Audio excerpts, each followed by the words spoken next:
नमस्कार दोस्तों, मेरा नाम है आकाश और मैं आप सभी का अपने YouTube channel A to Z study में बहुत बहुत स्वागत करता हूं। और आज की वीडियो में मैं आपको पढ़ाऊंगा क्लास 6 हिंदी में चैप्टर नंबर 11 जो देख कर भी नहीं देखते। और इस वीडियो को शुरू करने से पहले अगर आप लोगों ने अब तक इस वीडियो को लाइक, अपने दोस्तों के साथ में शेयर और मेरे चैनल को सब्सक्राइब नहीं किया है तो पहले तो आप लोग इस वीडियो को लाइक, शेयर और चैनल को सब्सक्राइब जरूर कर दीजिए। जो देखकर भी नहीं देखते। कभी कभी मैं अपने मित्रों की परीक्षा लेती हूँ या परखने के लिए कि वह क्या देखते हैं। हाल ही में मेरी एक मित्र जंगल की सैर करने के बाद वापस लौटी। मैंने उससे पूछा, आपने क्या देखा? देखिए, इस पाठ के अंदर एक ऐसी महिला के बारे में बताया गया है जो कि देख नहीं सकती है और वो यह परखने के लिए कि भाई उसके मित्रों को कैसा दिखता है और वो लोग कैसे देखते हैं, ये परखने के लिए ये उनसे अक्सर सवाल पूछ लिया करती थी। तो इसमें ही इनकी एक प्रिय मित्र हैं जो कि जंगल की सैर करके लौटी हैं और लौटने पे ये जो महिला है ये अपने मित्र से सवाल पूछती है और ये कहती है कि तुमने वहाँ जंगल में क्या क्या देखा? कुछ खास तो नहीं, उसका जवाब था। उसका जो जवाब यानी कि इनके मित्र का जो जवाब था वो था, कुछ खास तो नहीं। मुझे बहुत अचरज नहीं हुआ क्योंकि मैं इस तरह के उत्तरों की आदी हो चुकी हूँ। इसमें यह है कि इस जवाब को सुन के जो ये महिला हैं इनको ज़रा भी आश्चर्य नहीं होता है क्योंकि इनको आदत पड़ चुकी है ऐसे जवाबों को सुनने की। मेरा विश्वास है कि जिन लोगों की आंखें होती हैं वे बहुत कम देखते हैं और इसीलिए ये महिला ये कह रही कि मेरा ये विश्वास है कि जिन लोगों की आंखें होती हैं वो बहुत कम देखते हैं। देखिए, यहाँ पे बहुत कम देखने से इनका मतलब ये नहीं कि वो लोग देख नहीं पाते हैं, बल्कि इनका मतलब ये है कि भाई जिनकी आंखें होती हैं वो अपने वातावरण को बहुत ध्यान से, बारीकी से और अच्छे से नहीं देखते हैं। बस हम ऐसे ही अपनी आंखों को यूँ इधर उधर घुमा लेते हैं, देख लेते हैं और बस हो जाता है काम। और हम अपनी आँखों की बिल्कुल भी कद्र या फिर जो हमारी ये इंद्रिय है इसकी बिल्कुल भी परवाह नहीं करते हैं। जबकि जिनके नेत्र नहीं होते हैं वो चीज़ों को छू छू कर, महसूस करके बहुत ही समझ लो बहुत ही ध्यान से हर एक चीज़ को जानते परखते हैं। क्या ये संभव है कि भला कोई जंगल में घंटा भर घूमे और फिर भी कोई विशेष चीज़ ना देखे? अब ये अपने मन ही मन में सोच रही हैं कि भाई आखिर ऐसा होना क्या संभव है कि कोई घंटों घंटों भर घूम रहा है जंगलों के अंदर और तब भी वो कोई खास चीज़ ना देखे। मुझे जिसे कुछ भी नहीं दिखाई देता सैकड़ों रोचक चीज़ें मिलती हैं। इसमें ये कह रही कि मुझे, ऐसी महिला जिसको कुछ भी नहीं दिखता है उसको तो कई सारी चीज़ें दिख जाती हैं जिन्हें मैं छूकर पहचान लेती हूँ और उन चीज़ों को ये देख तो नहीं पाती हैं लेकिन छूकर पहचान लेती हैं। मैं भोज पात्र के पेड़ की चिकनी छाल और चीड़ की खुदरी छाल को स्पर्श से पहचान लेती हूँ। इसमें ये कह रहे हैं कि भोज पात्र की जो चिकनी चिकनी छाल होती है और जो चीड़ के पेड़ की खुदरी खुदरी छाल होती है उसको ये छूकर पहचान लेती हैं कि ये भाई कौन सा पेड़ है। वसंत के दौरान मैं टहनियों में नई क्यारियाँ भेजती हूँ, इसमें खोजती हूँ। इसमें ये कह रही कि वसंत के दौरान ये पेड़ों में क्या ढूंढती हैं, नई नई क्यारियों को खोजा करती हैं। मुझे फूलों की पंखुड़ियों की मखमली सतह छूने और उनकी घुमावदार बनावट महसूस करने में अपार आनंद मिलता है। इसमें लेखा ये भी कह रही हैं कि भाई इनको जो नए नए फूल होते हैं उनकी मुलायम मुलायम पंखुड़ियों को छूने में बहुत ही इनको आनंद मिलता है, इनको वो छूने में बहुत ही अच्छी लगती है। इस दौरान मुझे प्रकृति के जादू का एहसास होता है और इस दौरान इनको जो प्रकृति का कमाल का जादू है उसका एहसास होता है। कभी जब मैं खुशानसीब होती हूँ तो टहनी पर हाथ रखते ही किसी चिड़िया की मधुर स्वर कानों में गूंजने लगता है। और लेखक ये कह रही कभी कभार जब ये बहुत ही खुश नसीब होती हैं तब ये जैसे ही टहनी पर हाथ रखती हैं इनको चिड़िया का स्वर कान में आ जाता है। मतलब ये कि जिस टहनी पर ये हाथ रख रही हैं हो सकता है उसी टहनी पर कहीं पे कोई चिड़िया भी बैठी हो। अपनी उंगलियों के बीच झरने के पानी को बहुत बहते हुए महसूस कर मैं आनंदित हो उठी। और ये भी कह रहे हैं कि अपनी उंगलियों के बीच से जो झरने का बहता हुआ पानी है उसको महसूस करके बड़ा ही आनंदित हो उठती हैं। मुझे चिड़ की फैली पत्तियां या घास का मैदान किसी भी महंगे कालीन से अधिक प्रिय है। इसमें ये कह रहे कि इनको जो चीड़ की फैली हुई पत्तियां होती हैं और साथ ही में जो घास के खुले खुले सुंदर सुंदर मैदान होते हैं वो इनको किसी महंगे कालीन से बहुत ज़्यादा प्रिय लगते हैं। बदलते हुए मौसम का समा मेरे जीवन में एक नया रंग और खुशियाँ भर जाता है। और इसमें ये कह रहे हैं कि भाई जो बदलते हुए मौसम का समा है ये लेखिका के जीवन में मानो एक नई सी खुशी और नई से रंग भर जाता है। कभी कभी मेरा दिल इन सब चीज़ों को देखने के लिए मचल उठता है। और लेखिका ये भी कह रही हैं कि कभी कभी इनका मन भी होता है कि काश ये इन सब चीज़ों को देख पाएँ। अगर मुझे इन चीज़ों को सिर्फ छूने भर से इतनी खुशी मिलती है तो उनकी सुंदरता देख के मेरा मन मुग्ध ही हो जाएगा। इसमें यह कह रही कि अगर इन चीज़ों को मात्र छू लेने से मुझे इतनी खुशी मिल रही तो अगर मैं उनको देख लेती हूँ तो मानो भाई मेरा मन तो एकदम खुश हो जाए। परंतु जिन लोगों की आंखें हैं वे सचमुच बहुत कम देखते हैं, लेकिन जिनकी आंखें हैं वे सच्चाई में बहुत ही कम दिखते हैं।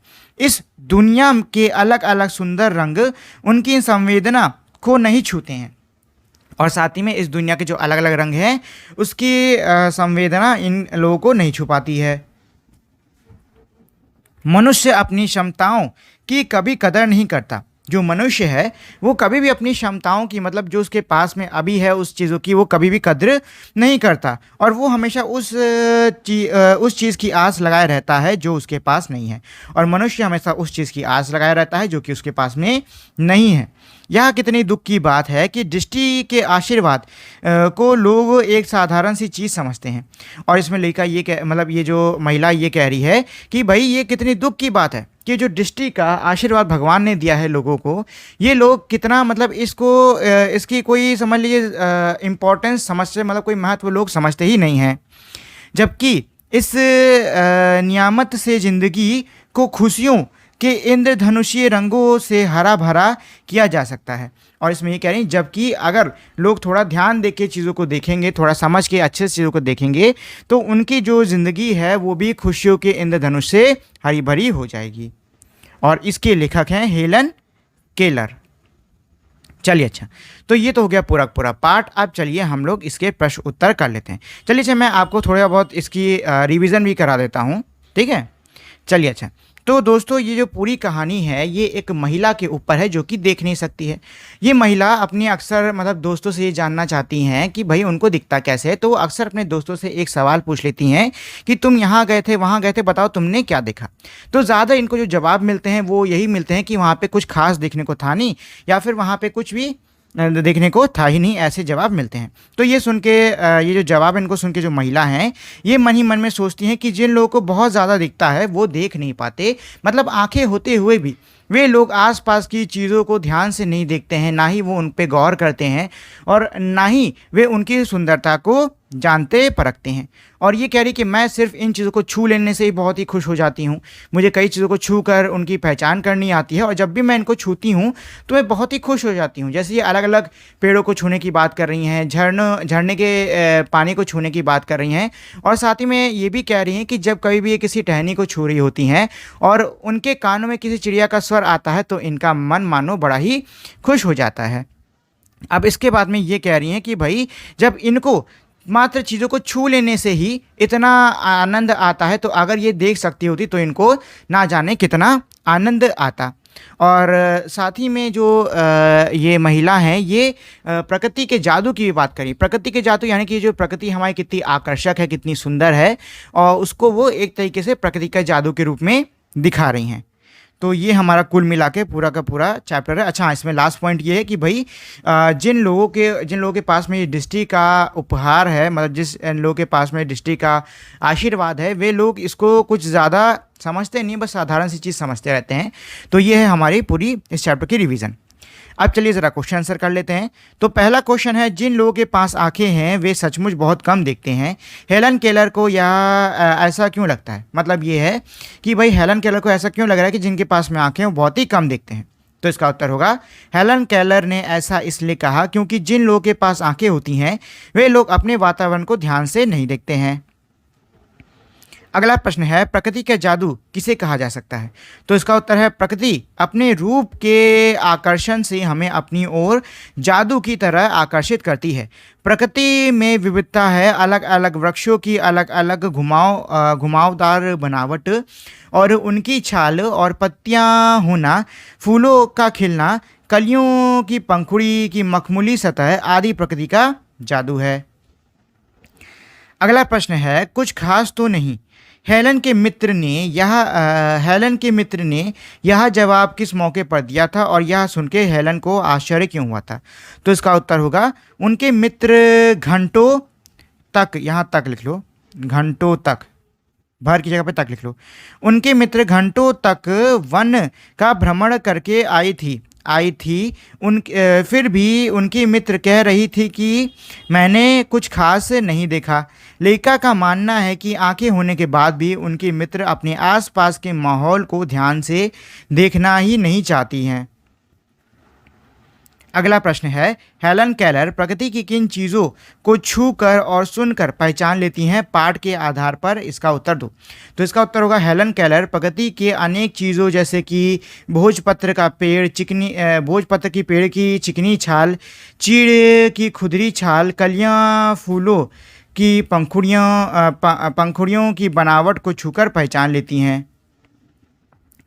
अगला प्रश्न है, जबकि इस नियमित से जिंदगी को खुशियों के इंद्रधनुषी रंगों में हरा भरा किया जा सकता है, तुम्हारी नज़र में इसका क्या अर्थ हो सकता है? तो इसका उत्तर होगा, संसार की सारी खूबसूरती आंखों से ही है, जीवन के सभी रंग आंखों से ही हैं, अतः इससे जिंदगी को रंगीन और खुशहाल बनाया जा सकता है। अगला है हमारा निबंध से आगे। इसका पहला प्रश्न है, आज तुमने अपने घर से आते हुए बारीकी से क्या देखा सुना? मित्रों के साथ समूह में चर्चा करो। मतलब ये कि भाई जब आप आज घर से आ रहे थे तो घर से आते वक्त आपने क्या चीज़ें देखी, उन सब के बारे में आपको मित्रों से चर्चा करनी होगी।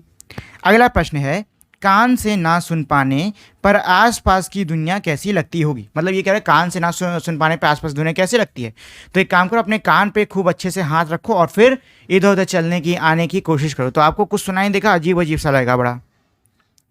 तीसरा प्रश्न है, तुम्हें किसी व्यक्ति से मिलने का मौका मिले जिसे दिखाई ना देता हो, तो उसे सुनकर, सूंघकर, चखकर, छूकर अथवा अनुभव की जानकारी, चीज़ों के संसार के विषय में क्या क्या प्रश्न कर सकते हो? मतलब ये कह रहा है कि मान लो आपको ऐसे व्यक्ति से मिलने का मौका मिल रहा है जो कि देख नहीं सकता है, तो आप उससे कैसे कैसे प्रश्न करना चाहोगे वो आप यहाँ पे अपने से बना कर लिख सकते हो। अगला प्रश्न है, हम अपनी पांचों इंद्रियों में से आँखों का इस्तेमाल सबसे ज़्यादा करते हैं। ऐसी चीज़ों के एहसास की तालिका बनाओ जो यहाँ पे जो है जो तुम बाकी 4 इंद्रियों से महसूस करते हो। मतलब ये कि भाई ऐसी लिस्ट बनाओ जो कि आप इन इंद्रियों से, मतलब कि सुनकर कान से क्या महसूस करते हो, चखकर क्या महसूस करते हो, सूंघ कर क्या और छू कर क्या महसूस करते हो, तो आपको ऐसे एक लिस्ट बनानी होगी। अगला प्रश्न है, पाठ में स्पर्श से संबंधित कई शब्द आए हैं, नीचे लिखे कुछ और शब्द दिए गए हैं, बताओ कि किन चीज़ों का स्पर्श कैसा होता है। मतलब ये कि भाई आपको बताने कौन सी चीज़ का स्पर्श कैसा होता है। तो चिकना छूने में क्या लगता है भाई, तेल लगता है। मुलायम छूने में क्या लगता है, कंबल लगता है। सख्त छूने में क्या लगता है, फर्श लगता है। अब यहाँ पे जो 3 है ये आपको खुद से भरनी होंगी। अगला है इसमें, अगर मुझे इन चीज़ों को छूने भर से इतनी खुशी मिलती है तो उनकी सुंदरता देख के मेरा मन मुग्ध हो जाएगा। ऊपर रेखांकित संज्ञाएं क्रमशः किसी भाव और किसी विशेषता के बारे में बात कर रही हैं। देखिए मैं आपको डायरेक्ट समझा देता हूँ। इसमें ये कह रहा है कि भाई ऊपर जो हमारी संज्ञाएं हैं जिन पे अंडरलाइन किया गया है, ये वो संज्ञाएं हैं जो कि हमारे भाव दिखा रही हैं या फिर किसी चीज़ की कोई विशेषता दिखा रही हैं। तो ऐसी संज्ञाएं जो कि भाव दिखाएं उनको हम क्या कहते हैं, उनको हम कहते हैं भाववाचक संज्ञा। ठीक है, ऊपर उनको हम कहते हैं भाववाचक संज्ञा। अब यहाँ पे हमारे वर्ड दिए हैं, आपको बताना है कि भाई ये हमारी संज्ञा है या कोई और शब्द है। अगला प्रश्न है, मैं अब इस तरह से उत्तरों की आदी हो चुकी हूँ, उस बागीचे में आम, तास, सेमल आदि तरह तरह के पेड़ थे। देखिए यहाँ पे पहली चीज़ तो ये है कि भाई आदि आदि दो अलग अलग वर्ड्स हैं जिनका साउंड एक जैसा आता है, उनको लिखा गया। इनका मतलब भी क्या होता है, अलग होता है। तो ये दिखने में भले एक जैसे लगें और सुनने में भी एक जैसे लगें, लेकिन इनका जो मतलब है वो एक दूसरे से एकदम अलग होता है। अब नीचे हमारे ऐसे कुछ वाक्य दिए हुए वाक्य कह रहा हूँ, ऐसे कुछ शब्द दिए हुए हैं, इनका फ़र्क आपको वाक्य बनाकर दिखाना होगा। तो भाई ये लो मैंने 3 के बना दिए हैं, जैसे कि अवधि, अवधि, मैं, मेल और मेल। ठीक है, ये लो लिख लो। चलो अच्छा, अगला है अनुमान और कल्पना। देखिए आपको ये जो यहाँ पे तस्वीर दी हुई इसको ध्यान से देखना है, और फिर जो पीछे हमारे ये सवाल दिए हैं इनके जवाब लिखने होंगे। जैसे कि पहला है सवाल, गली में क्या क्या चीज़ें हैं? तो इस गली में क्या क्या चीज़ें हैं? तो उत्तर होगा, गली में हमको अलग अलग दुकानें, किनारे लगी साइकिल और बगल में खड़े ऑटो और राह पर चलने वाले लोग दिखाई दे रहे हैं। अगला है इसमें, इस गली में हमें कौन कौन सी आवाज़ें सुनाई देती होंगी? इस गली में हमको कौन कौन सी आवाज़ सुनाई देती होगी? तो सुबह के वक्त कैसी आवाज़ सुनाई देती होगी? सुबह के वक्त हो सकता है हमको खटपट, मतलब लोग अपनी दुकानें खोल रहे हैं, दुकानें लगा रहे हैं, लोग आ रहे हैं जा रहे हैं, इनकी आवाज़ सुनाई देती हूँ। दोपहर में शायद हमको सामान बेचते हुए लोग, साथ में साइकिल आते जाते, साइकिल को खड़ी करने की, ऑटो के आने जाने की आवाज़ सुनाई देती हो। शाम को हो सकता है यहाँ पे कई सारे खाने पीने के ठेले और बाकी सब चीज़ें लग जाती हैं, तो हमें उनकी आवाज़ सुनाई देती होगी। और रात के वक्त यहाँ सन्नाटा हो जाता होगा, सब लोग अपनी दुकान उकान बंद करके घर चले जाते होंगे, तो हमको यहाँ पे रात के वक्त कोई ज़्यादा आवाज़ सुनाई नहीं देती होगी। ठीक है, तो ये है हमारा। चलिए अच्छा, अगला है, अलग अलग समय ये गली कैसे बदलती होगी? मतलब अलग अलग समय में जो गली है कैसे बदलती होगी? तो इसका उत्तर है, सुबह के वक्त इस गली में ज़्यादा भीड़ नहीं होगी, दोपहर के वक्त तक इस गली की सभी दुकानें खुल चुकी होंगी और किनारे और आने जाने वाले लोग वहां पर आ जा रहे होंगे। शाम के वक्त इस गली में बहुत सी भीड़ आ चुकी होगी, अलग अलग ठेले और अलग अलग दुकानें भी इसमें खुल चुकी होंगी, और रात के वक्त एक बार फिर से इन गलियों में शांति छा जाएगी। अगला प्रश्न है कि इस तस्वीर में जो तारे हैं वो हमारी कहाँ कहाँ जा रही हैं? तो इसमें आप उत्तर में लिख सकते हो कि भाई इस तस्वीर में जो तारे हैं वो कहाँ जा रही होंगी? ट्रांसफार्मर में जा रही होंगी, और ट्रांसफार्मर से वो तारे कहाँ जा रही होंगी? दूर जो हमारा पावर हाउस है वहाँ जा रही होंगी। अगला प्रश्न है, साइकिल वाले कहाँ से आकर कहाँ जा रहे होंगे? तो इसका उत्तर है, साइकिल वाले अपने काम से कहीं जा रहे होंगे।